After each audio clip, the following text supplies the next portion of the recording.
तो हेलो दोस्तों, solution Guru by Sanjay sir में आप लोग का स्वागत है। हम लोग आज देखेंगे क्लास 10th का एनसीईआरटी मैथ ट्रिगोनोमेट्री, त्रिकोणमिति जिसको बोलते हैं। ट्रिगोनोमेट्री में ट्री का अर्थ होता है 3, गोन का अर्थ होता है भुजा और मेट्रॉन का अर्थ होता है मापन। तो हम लोग 3 भुजाओं के मापन संबंधी सारा अध्ययन करने वाले हैं और इसमें एक एक पॉइंट सीखेंगे और आप लोग नोट करेंगे और देखेंगे। तो बिना बात की हुए चलते हैं हम लोग त्रिकोणमिति। इसको अंग्रेजी में ट्रिगोनोमेट्री बोलते हैं। सबसे पहले हम लेते हैं एक त्रिभुज, राइट एंगल ट्रायंगल। हम लोग त्रिकोणमिति में अगर बात करेंगे तो केवल समकोण त्रिभुज का बात करेंगे, जिसमें एक कोण हमेशा 90 डिग्री होगा। 90 डिग्री होगा। हम लोग जान चुके हैं 9th क्लास में कि जिस एंगल का मान सबसे बड़ा होता है उसकी सामने वाली भुजा ही सबसे बड़ी भुजा होती है। तो एक कोण जब डायरेक्ट 90 डिग्री हो गया तो ये दो कोण मिलकर 90 डिग्री होगा। 2 कोण मिलकर 90 डिग्री होगा। यानी ये अगर 40 होगा तो ये 50 होगा। एक दूसरे के पूरक मान सकते हैं। पूरक कोण उसको बोलते हैं जिसके 2 कोणों का योग 90 डिग्री आए। तो ध्यान दीजिए, सबसे पहले हम देखने का प्रयास करते हैं ट्रिगोनोमेट्री। ट्रिगोनो METRY। इसमें ट्री का अर्थ होता है 3। ट्री का अर्थ 3। गोन का अर्थ भुजा। गोन का अर्थ भुजा। अब मेट्रॉन, मेट्री से मेट्रॉन बना है। मेट्रॉन का अर्थ मापन। मापन मतलब मेजरमेंट। भुजा मतलब साइड। मतलब कि जिसमें 3 भुजाओं संबंधी मापन का अध्ययन करें उसे त्रिकोणमिति कहते हैं। इसमें हम लोग समकोण त्रिभुज का ही अध्ययन करेंगे। समकोण त्रिभुज का मतलब एक कोण 90 डिग्री हो जाएगा और 2 कोणों का योग बचा हुआ 90 डिग्री होगा। मतलब ये एक दूसरे का पूरक होगा। पूरक कोण अभी हम बता चुके हैं कि जिन 2 कोणों का माप 90 डिग्री हो उसे पूरक कोण कहते हैं। ये हो जाएगा अगर 40 तो ये होगा 50, ये होगा 30 तो ये होगा 60, ये होगा 45 तो ये भी हो जाएगा 45। अब ध्यान देने का प्रयास करते हैं। मैंने एक बात बताया आपको कि ये हो जाएगा हमारा शीर्ष। थोड़ा सा त्रिभुज के बारे में भी हम लोग जान लेते हैं कि ये त्रिभुज हो जाएगा। 3 भुजाओं से घिरे हुए क्षेत्र को त्रिभुज कहते हैं। ठीक है, तो 3 भुजा भी बोल सकते हैं, रेखाखंड भी बोल सकते हैं। 3 रेखाखंड से घिरे हुए क्षेत्र को त्रिभुज कहते हैं। हमारा हो जाएगा AB भुजा हो जाएगा, एक हो जाएगा BC और एक हो जाएगा AC। ये क्या हो जाएगा हमारा भुजा। ठीक है, जिसमें एक भुजा हमेशा 90 डिग्री के बराबर रहेगा, B बराबर 90 डिग्री। ये AC एक दूसरे के पूरक होंगे। मतलब 2 कोणों का योग क्या होगा 90 डिग्री होगा। ये एक दूसरे के पूरक होंगे। कोण C एंड कोण A एक दूसरे के पूरक होंगे। ध्यान देने का प्रयास ये करिए कि सबसे बड़ा कोण 90 डिग्री, इसका मतलब सबसे बड़ी भुजा हो जाएगा AC। सामने वाला भुजा सबसे बड़ा होगा। सबसे बड़ा कोण अगर 90 तो उसके सामने वाला भुजा क्या होगा सबसे बड़ा। सामने वाला भुजा सबसे बड़ा हो जाएगा। इससे इसका मतलब यह है कि समकोण त्रिभुज ABC में, ठीक है, समकोण त्रिभुज, ये छोटा त्रिभुज से सूचित करते हैं ए बी सी में। AC सबसे बड़ा है, AC बड़ा है किसके से? AB से भी और BC से भी। क्यों बड़ा है भाई? क्योंकि B का मान 90 डिग्री है, कोण जिसका कोण का मान बड़ा होता है उसके सामने वाला भुजा सबसे बड़ा होता है। अब चलिए चलते हैं कि इसमें किसको क्या बोलते हैं। सबसे पहले सबसे बड़ी जो भुजा होगी उसको बोलेंगे कर्ण।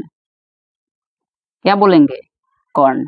इसको अंग्रेजी में एच बोलेंगे, ठीक। इसके बाद हो जाएगा लंब, ये हो जाएगा लंब, इसको अंग्रेजी में एल बोलेंगे।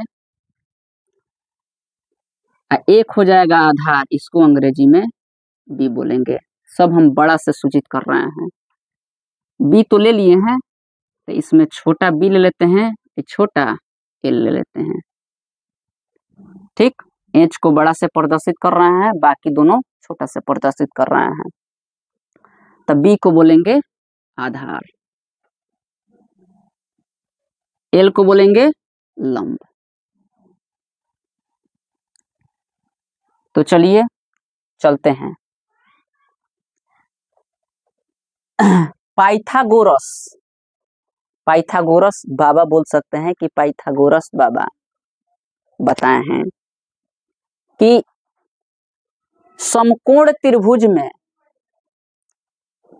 समकोण त्रिभुज में कर्ण शेष दो भुजाओं के वर्गों के योग के बराबर होता है। यह एक थ्योरम है, थ्योरम का मतलब प्रमेय बोलते हैं, प्रमेय, प्रमेय, जो सिद्ध करके इसको सत्यता के आधारित बनाया गया है। तो पाइथागोरस बताए हैं, पाइथागोरस,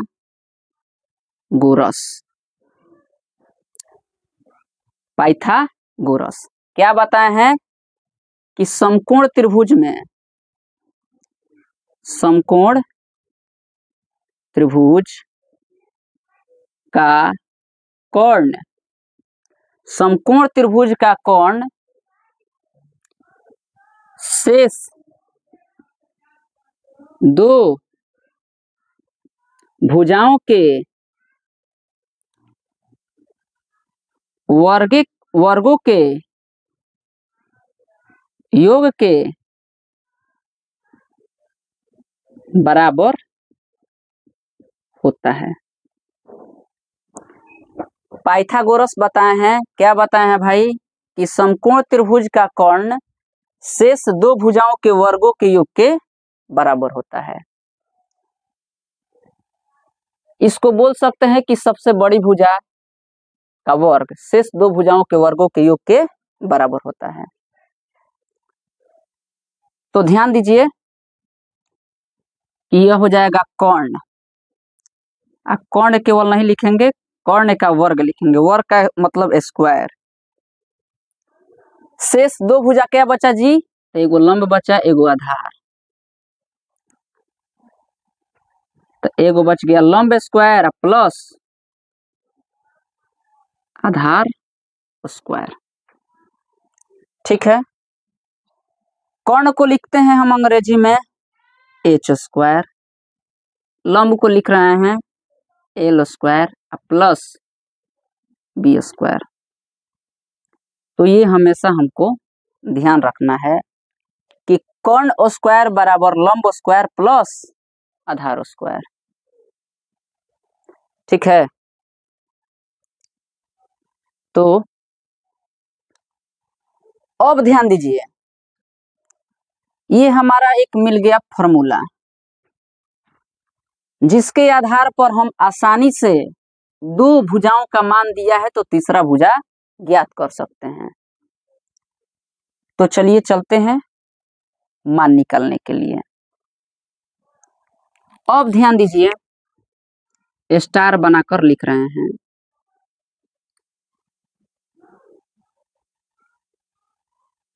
ले लिए ए बी सी एक त्रिभुज जिसमें कोण पी समकोण है।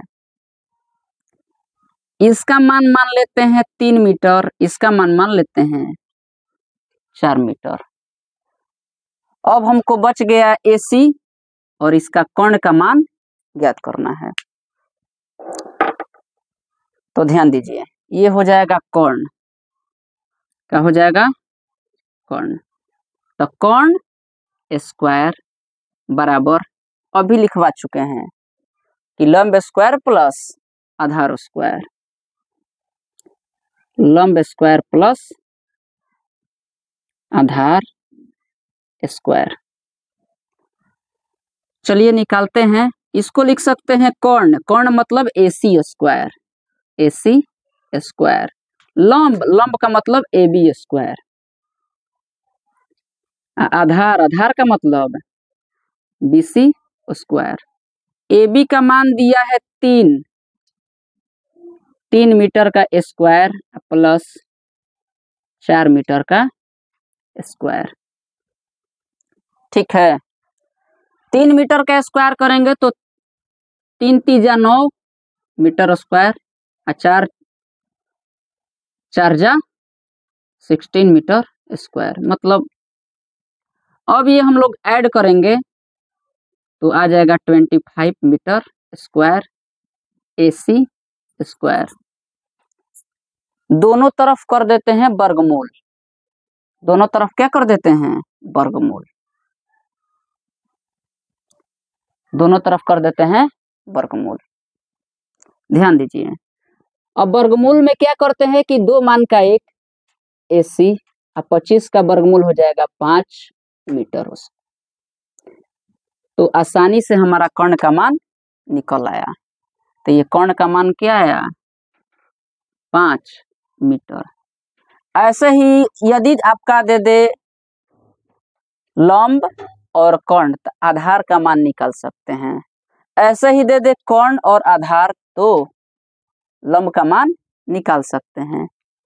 कहने का मतलब यह है कि अगर आपको क्या कर्ण आधार दे दे, लंब छोड़ दे, तो क्या लगाएंगे फॉर्मूला? लंब स्क्वायर। अब ये कर्ण जो कहते हैं आधार प्लस में है, इधर आएगा तो माइनस में, तो कर्ण स्क्वायर माइनस आधार स्क्वायर, ये फॉर्मूला यूज कर लेंगे। यदि हमारा गायब है आधार और लंब कर्ण दिया है तो आधार स्क्वायर, आधार स्क्वायर बराबर क्या हो जाएगा? कर्ण स्क्वायर प्लस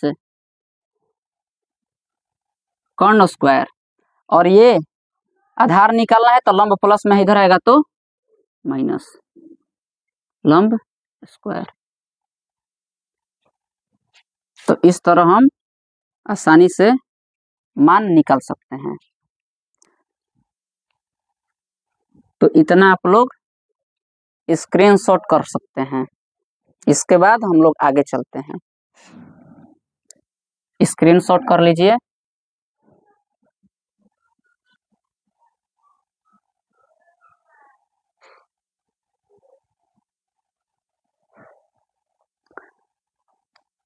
तो चलिए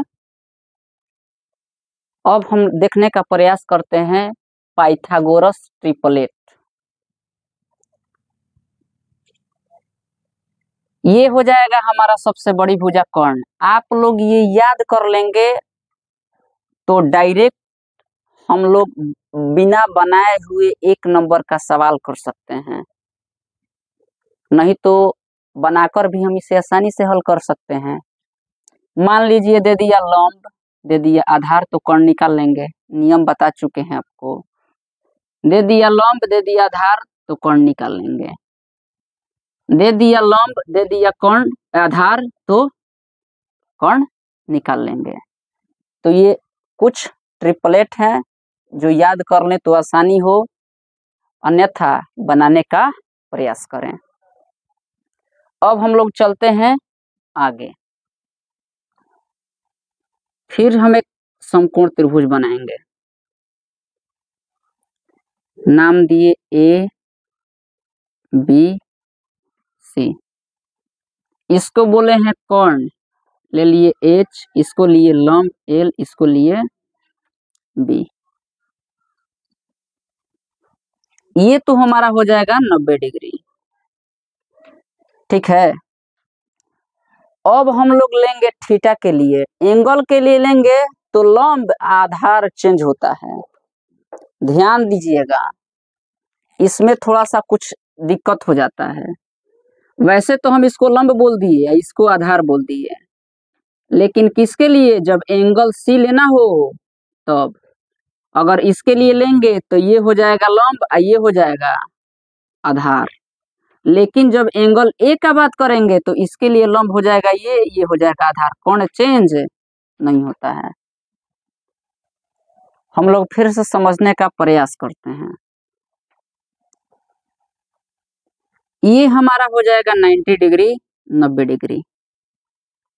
ठीक, जब हम लोग इसका बात करेंगे, ये एंगल का बात करेंगे, तो इसके लिए लंब वही, आधार वही, कोण वही। कोण कभी चेंज नहीं होता है, आधार और लंब चेंज होता है। लेकिन जब इस एंगल का बात करेंगे तो इसके लिए इसके सामने वाला भुजा हो जाएगा लंब और ये हो जाएगा आधार। तो जब हम मिलेगा क्वेश्चन तो हम आपको बताएंगे बहुत अच्छी तरह से। अभी हम लोग फॉर्मूला पर चलते हैं कि किसका क्या फॉर्मूला होता है, और थीटा लेके चलेंगे कि जो लंब है वही लंब रहेगा, जो आधार है वही आधार रहेगा, जो कर्ण है वही कर्ण रहेगा। इसमें कोई चेंजिंग अभी नहीं करेंगे। तो कुछ हमारा फॉर्मूला है,